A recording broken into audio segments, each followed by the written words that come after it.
Back in 2004, I went on a journey to trace my family's roots for a BBC documentary.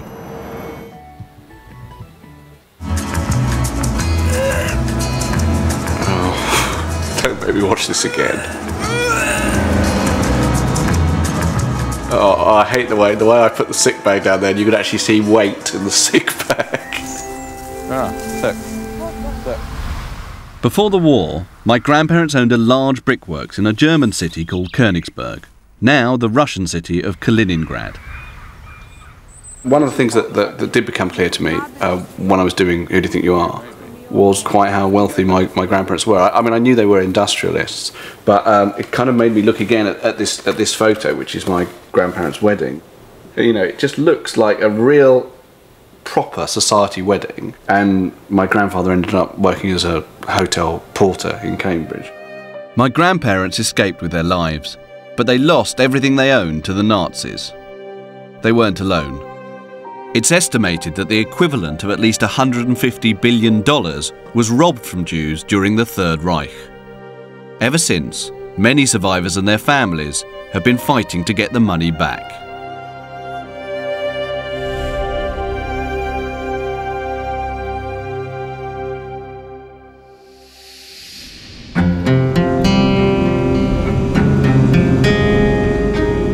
My mother has always told me that her parents fought for years to get any restitution. Apparently, it was only in the mid-60s that my grandparents got a lump sum of about £700 compensation. My mother can still remember how some of that money was spent. They bought us everything for the household. Like what? A big freezer, which was very American, a cooker, and curtains and beds and cots. I've got some photos here, and this is marked July 1967 on the back. These are my grandparents. This is Ernst, this is Otti, this is me, this is my two brothers, and this is in the flat. This was in our flat, and you can actually see the curtains which they bought. And so that's essentially what we can trace that was bought with the restitution money. And I've got here a photo of, it isn't actually the brick factory that Ernst used to own, but it is a very similar brick factory. And having been there in Kaliningrad and seen the foundations of it, which is all that's left, I would suggest it is something like that. So there you have it. That was the outcome of... That's the restitution that you got, essentially, for not having that. I feel, in a sense, aggrieved that they had a lot of money, which in the end was whittled down by the Germans, almost saying, well, you're very lucky, we're giving you something. And in a sense, though, the valuable things in life are not monetary, so that I shouldn't really complain. Although it's obvious that our family was shortchanged, I'm not completely convinced that fighting for more restitution is necessarily the right thing to do. One of the things that I have in my head, which I think a lot of Jews do, is a sort of anti-Semitic radar, i.e., or an anti-Semitic voice, really, which is a sort of voice telling me what the anti-Semites will be saying about this issue. And I think with restitution, the things they'll be saying are, oh, it's Jews trying to get money. They're always trying to get money. Oh, it's Jews with all their wealth that they did have in Germany, like Hitler said, you know, here is this enormous wealth that they're trying to claw back. And the third and perhaps most important thing they'll be saying is, why won't they let this drop? Why won't they? How long is it going to go on for? The Holocaust, you know, it's all they talk about, and they're still trying to get stuff back that was lost in the Holocaust, you know, and there are other Holocausts and no one else goes on about it. And that last one, I think, is one that I struggle with myself. Why are you so worried about what the anti-Semites think? Does it matter? That's what Jews are like.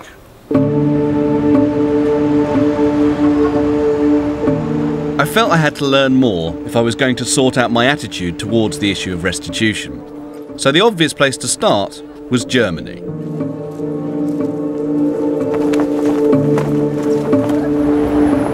Berlin was once home to thousands of flourishing Jewish businesses. They're gone now, but you can still buy some of their products, like these. Fromm's, produced by Julius Fromm, were the first ever seamless condoms.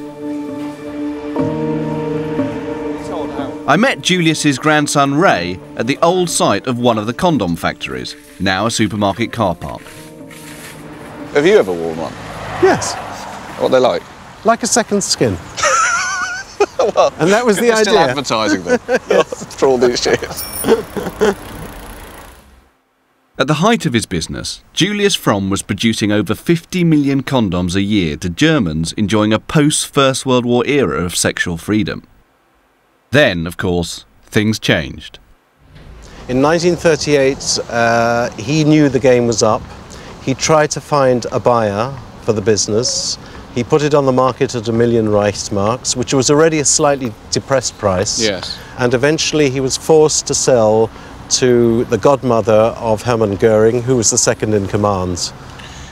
He sold the business to Goering's godmother. Goering's godmother. Now this was arranged. It's an extraordinary fact, though, that I want to make clear. This means that from 1938, Goering's godmother was producing Germany's favourite condom. Absolutely, yes. Okay, sorry, do carry on. I'm just absorbing that information. Yeah. So, considering that this is clearly a forced sale, what money did your grandfather actually get for the business? In the end, he got about 10% or so of what the business was worth, not even. But the stripping of wealth from Jews like Julius Fromm didn't end with their businesses.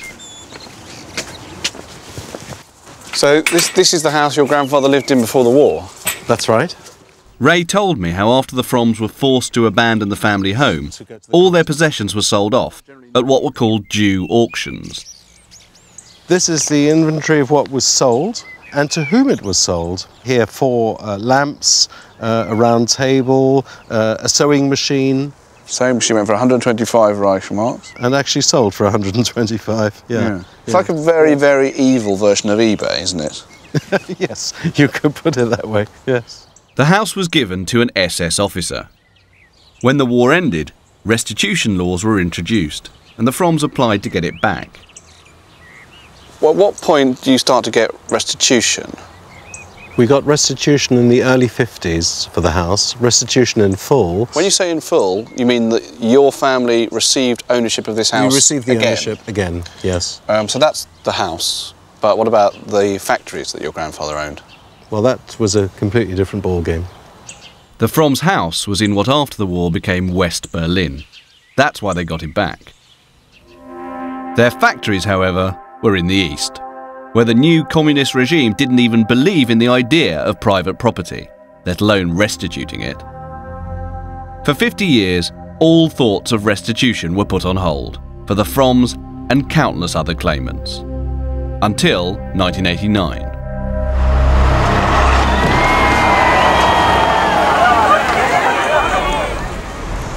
So after the war came down, what kind of restitution came through? There were 2 factories. We got restitution on 1 industrial property in 1995.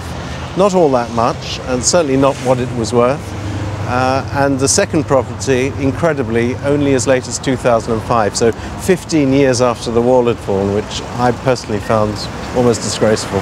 So, broadly speaking, what kind of restitution have you ended up with? I think we've seen about 10% of the total value of what Julius Fromm was worth. How do you feel about it in the end? I mean, I find it difficult to be outraged about the fact that our family didn't get the restitution that we should have got. How do you feel about it? Well, perhaps I'm not quite as emollient as you. I feel somewhat outraged. It was an injustice. My family was deprived of its property twice by 2 German states, one a Nazi state, the other a communist state. It took a long time for anything to be paid back, something like 55 years. And then when it came, you know, the people who it should have benefited, like my parents' generation, they were at the end of their lives. So I am slightly outraged by it. I mean, I'm getting more outraged as you speak. It is a long time to wait for some small measure of justice. But the fact the Fromms got anything back at all was because they were major industrialists and could prove their claim. Others weren't so lucky.